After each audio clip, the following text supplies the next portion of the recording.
There was a striking and unhappy illustration of the way that Bengalis are taking their revenge at a meeting held at Dhaka's stadium to honour the heroes of the Mukti Bahini. Abdul Qadir Siddiqui, once an ordinary soldier in the East Bengal Regiment, raised and led 12,000 guerrilla fighters in a large area surrounding Dhaka. In his speech, the hero of Tangail, as he's known, vowed that his men would not lay down their arms until Sheikh Mujibur Rahman came safely back from his prison in West Pakistan. But he appealed to his men, who stood with rifles and machine guns policing the meeting, not to take revenge on those who had oppressed them and not to flaunt their arms in the streets. As he spoke, 5 men, said to have been caught looting and abducting some women, were brought to the back of the rostrum.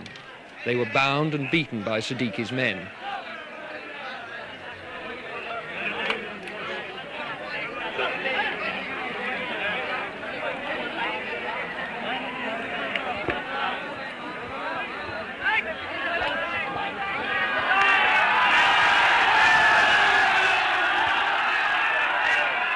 They clung desperately to an officer whom he had asked to put a stop to the violence.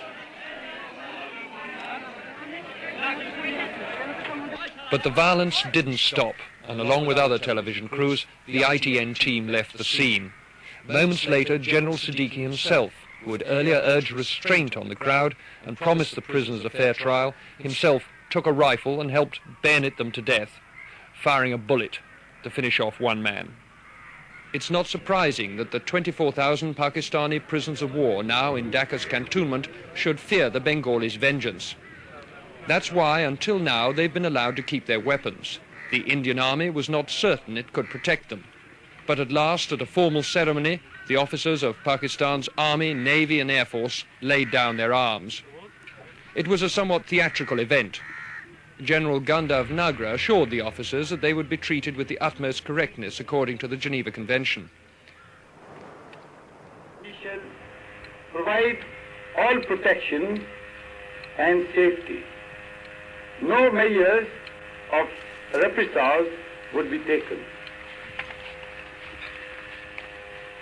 Free boarding, messing, medical facilities would be provided to you all and all your rank. Then, on the command of their own senior officer present, General Mohammad Jamshed, the leaders of Pakistan's defeated army laid their pistols, Sten guns and rifles on the grass in the final token of surrender. I asked the Pakistani Chief of Staff, Brigadier Baghir Siddiqui, what he'd felt about the ceremony. Well, it's all right. Part of the game, I suppose. It didn't cause you any qualms? Well, you know, you can understand our feelings. But as the General said, this does happen, and so people have to play the game, and I think it's a part of the game. And we have to accept it in good grace. Why did you, in the end, surrender? Because for the consideration of the human lives. Could you have fought on?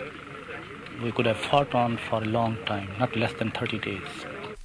With due military ritual, the war in the East had been brought to its ceremonial conclusion. Richard Lindley, News at 10, Dhaka.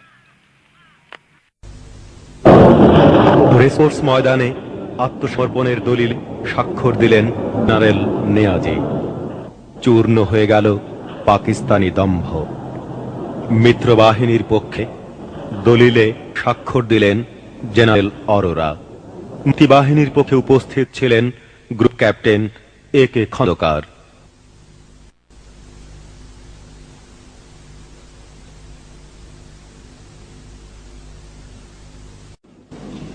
Now, India thought she had an opportunity. The military preponderance of India has weighed heavily against Pakistan's military forces.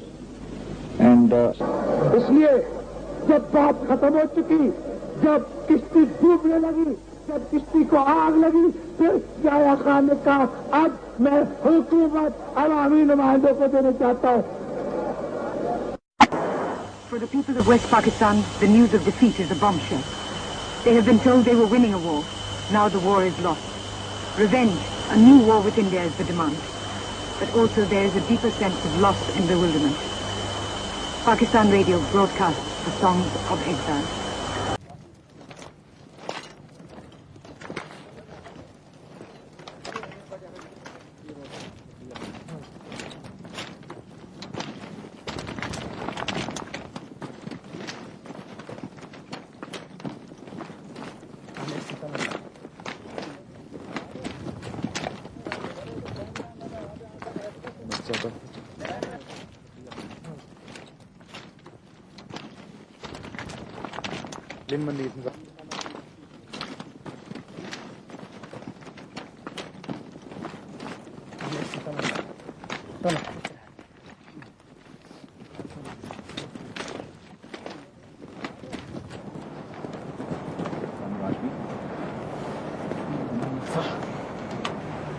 Before you collect the bodies, we have a small certificate which is required. That's right, sir.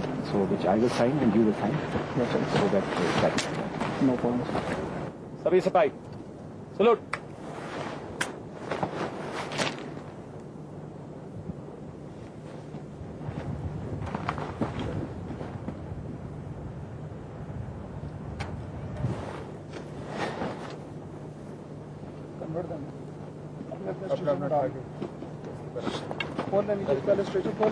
Ready up. Ready up.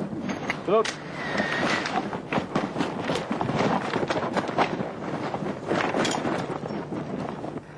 Body turn.